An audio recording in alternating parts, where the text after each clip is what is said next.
তো বন্ধুরা, একদিকে যেখানে ভারতের বড় বড় দিগ্গজ কোম্পানিগুলি ডিফেন্স ইকুইপমেন্টের প্রোডাকশনে নতুন নতুন টেকনোলজি দ্বারা নতুন নতুন ডেভেলপমেন্ট করেছে, আর অন্যদিকে ভারতের ডিফেন্স এক্সপোর্টের অর্ডারও ভারত গ্লোবাল মার্কেট থেকে রিসিভ করেছে। আর কিছুদিন আগেই এমন একটি রিপোর্ট সামনে বেরিয়ে এসেছে যা শুনে আপনিও আশ্চর্য হয়ে যাবেন, কারণ যেই সেক্টরে ভারত এতদিন পর্যন্ত অন্য দেশের ওপর ডিপেন্ডেন্ট ছিল, সেই সেক্টরে অর্থাৎ ডিফেন্স এক্সপোর্টের বিষয়ে ভারতের আধিপত্য বিস্তার হওয়া শুরু করে দিয়েছে। আর কিছুদিন আগেই একটি খবর সামনে বেরিয়ে এসেছে যে defence manufacturer company munitions private limited ৬,০০০ কোটি টাকার এক্সপোর্ট অর্ডারকে টাচ করে নিয়েছে।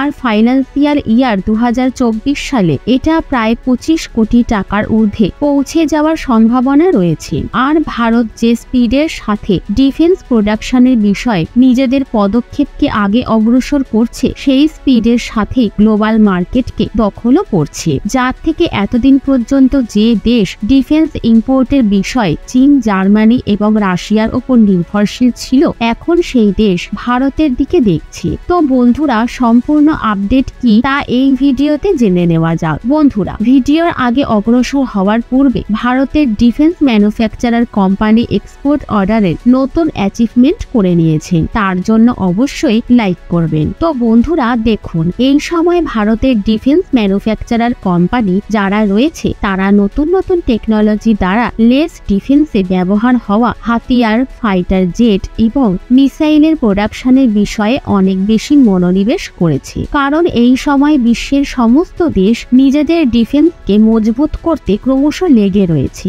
আর এই জন্যই ভারতের ডিফেন্স ম্যানুফ্যাকচারিং কোম্পানিগুলি সব দেশের ফিউচার রিকোয়ারমেন্টকে দেখে ট্যাঙ্কে ব্যবহার হওয়া ইঞ্জিন, অ্যাডভান্স ভেহিকেলস এবং এয়ার স্পেস কম্পোনেন্ট ম্যানুফ্যাকচারিং আরো বেশি করে বৃদ্ধি করে দিয়েছে। আর মিউনিশনস প্রাইভেট লিমিটেড কিছুদিন আগেই একটি রিপোর্ট জারি করেছিলেন, যার রিপোর্ট অনুযায়ী এই কোম্পানির দ্বারা তৈরি করা ডিফেন্স ইকুইপমেন্টের ডিমান্ড অন্যান্য দেশে আরো বৃদ্ধি পাচ্ছে, যেখানে এই কোম্পানি ৬,০০০ কোটি টাকার ডিফেন্স প্রোডাকশনের অর্ডার অলরেডি পেয়ে গেছে, যার সাপ্লাই ৩ বছরের মধ্যে করতে হবে। যদি এই কোম্পানি অর্থাৎ মিউনিশনসের কথা বলা হয়, তাহলে এটা ইন্ডিয়ান গভর্নমেন্ট দ্বারা অপারেশনাল ডিফেন্স ম্যানুফ্যাকচারিং কোম্পানি। আপনাদের বলে রাখি, ডিআরডিও অর্থাৎ defence research and development organisation, যেটা বেশিরভাগ লঞ্চ ভেহিকেলকে তৈরি করে থাকে। এর সব ভেহিকেলে যে মিসাইলের ব্যবহার করা হয়, এই সব মিসাইল এই কোম্পানি দ্বারাই তৈরি করা হয়ে থাকে। আর কিছুদিন আগে যে সুপার পাওয়ার ব্রহ্মোস মিসাইল তৈরি করা হয়েছিল, তাকে ডিআরডিও এবং মিউনিশনস যৌথভাবে তৈরি করেছিল। আর যে দেশ ডিফেন্স ইকুইপমেন্ট ভারতের থেকে ক্রয় করতে চায়, তাদের মধ্যে ইউএই, ভিয়েতনাম এবং ইউরোপিয়ান কান্ট্রি যুক্ত রয়েছে। এছাড়াও এর মধ্যে এমনও কিছু কান্ট্রি রয়েছে যারা ভারতের থেকে ডিফেন্স ইকুইপমেন্টকে ইম্পোর্ট করতে চায়, কিন্তু তাদের নাম এখনো পর্যন্ত হাইলাইট করা হয়নি। এছাড়াও দেখতে গেলে আফ্রিকা অলরেডি অর্জুন ট্যাঙ্ক তৈরি করার অর্ডার ভারতের ডিআরডিও কে দিয়ে দিয়েছে, যেখানে এই অর্গানাইজেশন আফ্রিকার জন্য ১১৮টি ব্যাটেল ট্যাঙ্ক তৈরি করবে, যেখানে এই ১১৮টি ট্যাঙ্ককে সম্পূর্ণভাবে স্বদেশীভাবে তৈরি করা হচ্ছিল। কেবলমাত্র এতে ব্যবহার হওয়া ইঞ্জিন জার্মানির থেকে ক্রয় করা হয়েছিল, কিন্তু জার্মানির ইঞ্জিনের সাপ্লাই পরবর্তী ৪ বছর পর্যন্ত বন্ধ করার পরে এতে ব্যবহার হওয়া ইঞ্জিনও এখন ভারত নিজেই তৈরি করেছে, অর্থাৎ একে সম্পূর্ণভাবে ভারত ইন্ডিজিনাস ভাবে তৈরি করেছে, যেটা ভারতের আত্মনির্ভরতার আগে অগ্রসর হওয়ার উদাহরণ। আর ভারতের ডিআরডিও এবং মিউনিশনস মিলে যে সুপারসনিক ব্রহ্মোস মিসাইলকে ডেভেলপ করেছে, তার ডিমান্ড এই সময় বিশ্বের সব দেশেতেই রয়েছে, কারণ ভারত যে সুপারসনিক মিসাইল ডেভেলপ করেছে তার আগে আমেরিকা, রাশিয়া এবং চীনের মিসাইলও ফেল হয়ে গেছে। অর্থাৎ এই সময় দেখতে গেলে ভারত মিসাইল প্রোডাকশনের বিষয়ে বড় সফলতা অর্জন করে ফেলেছে, যেখানে ফিলিপিন সবচেয়ে বেশি ব্রহ্মোস মিসাইলকে ভারতের থেকে কিনেছে।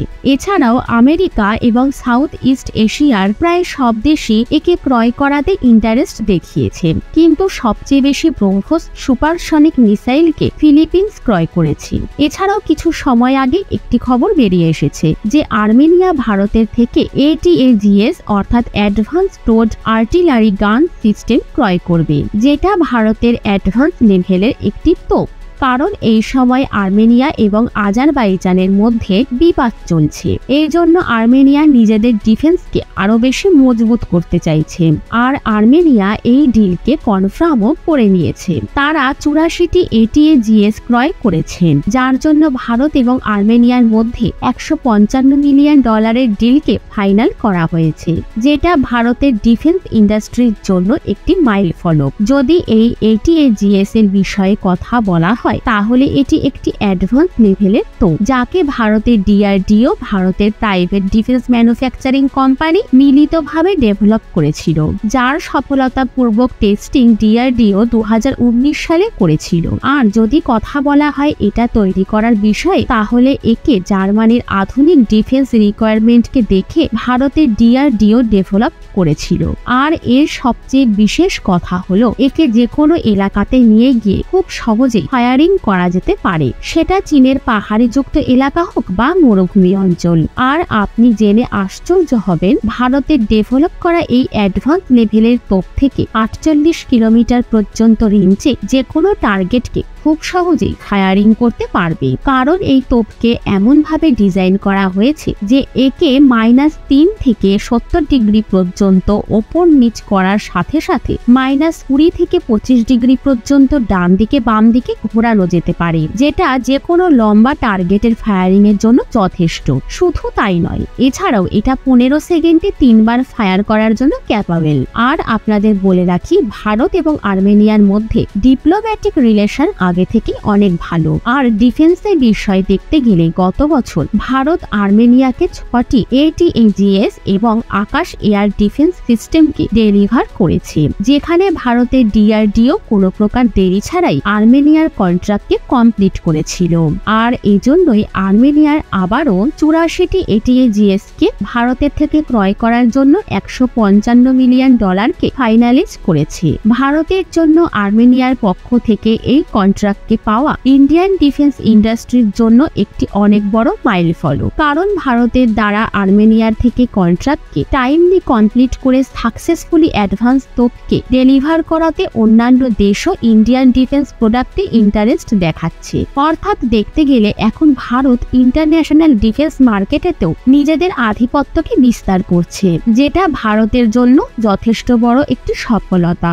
আর দেখতে গেলে ভারতের ডিফেন্স ম্যানুফ্যাকচারিং কোম্পানি DRDO এই সময় নতুন নতুন ইনোভেশন করাতেও যথেষ্ট মনোনিবেশ করেছে। তো বন্ধুরা, এই বিষয়ে আপনার কি মতামত রয়েছে তা কমেন্টে অবশ্যই জানাবেন। তো বন্ধুরা, সত্যি কি ভারত আর্মেনিয়ার কন্ট্রাক্টকে সময় মতো ডেলিভার করতে পারবে, হ্যাঁ অথবা না? আর ভারত তার ডিফেন্স ইকুইপমেন্ট থেকে গ্লোবাল মার্কেটে নিজেদের যে পরিচয় তৈরি করছে, তার জন্য ভিডিওটিকে একটি লাইক করে চ্যানেলটিকে সাবস্ক্রাইব অবশ্যই করবেন।